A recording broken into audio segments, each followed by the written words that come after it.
올해도 어김없이 국정감사 일정이 돌아왔습니다. 추석 연휴가 끝나는 다음 달 12일부터인데요. 문재인 정부가 들어선 지 5개월 만에 열리는 이번 국감에 대해서 국민들은 달라진 모습을 기대하고 있지만 시작부터 심상치가 않습니다. 아시아투데이 최태범 기자와 함께 이번 국정감사의 주요 쟁점들을 짚어보겠습니다. 안녕하십니까? 네, 안녕하세요. 네, 최 기자, 일단 이번 국정감사의 주요 관전 포인트 어떻게 짚어주시겠습니까? 네, 우선 국정감사라는 제도에 대해서 먼저 말씀을 드리자면 이 국정감사는 삼권 분립의 우리 민주주의 체제에서 입법부인 국회가 보유한 고유 권한으로서 행정부의 국정 수행이나 예산 집행 상황을 국회가 면밀히 들여다보고 잘못된 점이나 부족한 점을 지적함으로써 향후 행정부의 정책을 개선하기 위해 실시하고 있는 헌법에 명시된 제도입니다.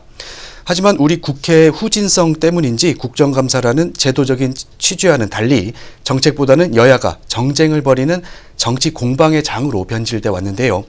올해 국정감사의 경우에는 9년 만에 이루어진 정권 교체로 인해 여야의 공수가 뒤바뀌었다는 점에서 여야가 어떤 창과 방패의 싸움을 보여줄 것인지가 이번 국정감사의 관전 포인트로 꼽히고 있습니다. 네, 그렇다 보니까 여야 간의 적폐청산과 또 신적폐청산이 격돌할 것이다라는 전망도 나오고 있던데요. 이번에도 아무래도 정쟁 국감이 되겠습니까? 네, 말씀드렸다시피 이번 국정감사는 여야의 공수가 뒤바뀐 상황인데 하지만 아직 문재인 정부가 출범한 지 5개월밖에 지나지 않은 시점에 이루어지는 것이거든요. 그렇기 때문에 더불어민주당은 집권 여당이지만 박근혜 정부에서 추진됐던 각종 정책들을 파헤치고 비판함으로써 문재인 정부가 추진하는 보수 정권의 적폐청산이라고 하는 이슈를 적극 부각할 것으로 보입니다. 네.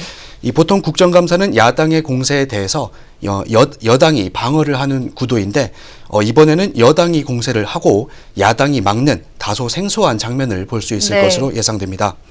그렇다고 해서 야당이 방어만 하느냐?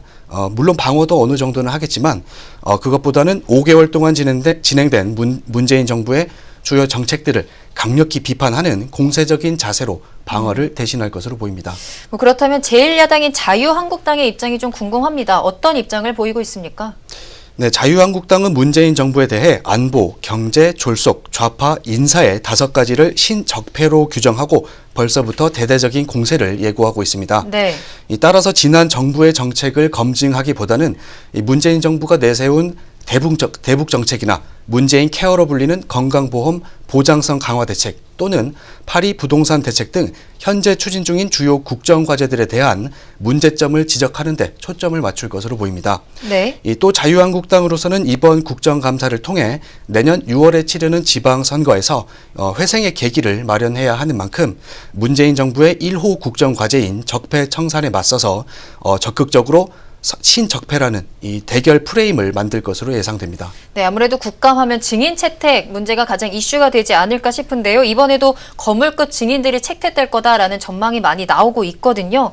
벌써부터 여야가 국정감사 증인 채택을 놓고 신경전을 벌이고 있는 모습인데요. 어떻습니까?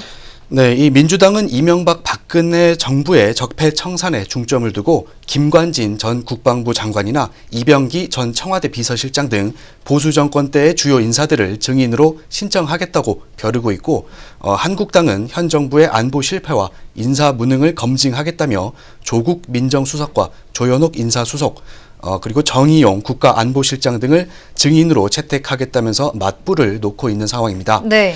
또 국민의당은 5.18 광주 민주화운동 당시 민간인에 대한 발포 명령을 규명하겠다는 취지로 전두환 전 대통령을 증인으로 신청하겠다는 의지를 보이고 있고 네. 국정원 댓글 의혹 등과 관련해 이명박 전 대통령을 증인으로 신청하겠다는 움직임도 있는 등 이 국정감사의 전초전인 증인 채택 문제에서부터 여야의 공방이 치열해지고 있습니다. 네, 조국 민정수석부터 전두환 전 대통령, 이명박 전 대통령까지 거물급들이 지금 예상이 되고 있는데 기업인들도 역대 최대로 부를 거다라는 전망이 나오더라고요.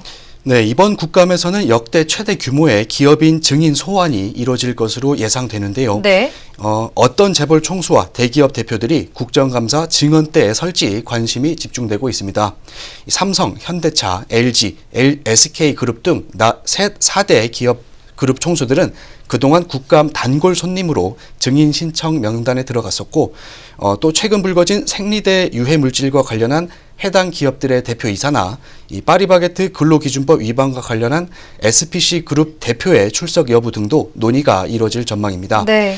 이 국회 사무처에 따르면 국감 증인으로 신청된 기업인의 수는 매년 계속 늘어나는 추세인데요.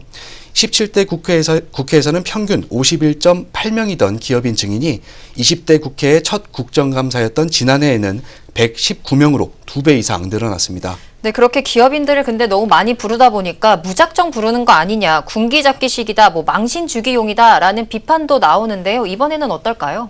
네, 이 보통 기업인들이 국감에 출석해서 뭘 하는지를 보면 아침부터 국감장에 와서 계속 앉아서 대기하다가 의원이 증언대로 부르면 고함치고 윽박 지르고 망신 주는 소리를 들은 뒤 짧게 답변하는 패턴이 반복되고 있습니다. 네. 이 무더기로 증인 채택을 하다 보니 제한된 시간에서 제대로 된 발언 기회를 얻기가 힘든 상황인데요. 실제로 2015년도 국감에서는 한 외국계 기업 대표가 해외 출장 중에 증인 채택 통보를 받고 급히 귀국한 뒤 국감장에 나갔지만 12시간 넘게 기다린 끝에 겨우 30초만 발언을 하고 돌아간 적도 있을 정도입니다. 네. 물론 필요한 증인을 부르는 것은 국감 취지에 맞는 것이지만 이 국정감사가 기업 감사도 아닌데 질문을 안 할 증인을 들러리식으로 부르고 불러놓고 면박만 주는 행태는 국감에서 사라져야 될 적폐가 아닌가 생각을 합니다. 네, 상황이 이렇다 보니까 국감 시즌에 맞춰서 해외 출장을 가는 총수들도 많이 늘어나고 있다고 하는데 이번에는 어떨지 한번 지켜봐야겠습니다.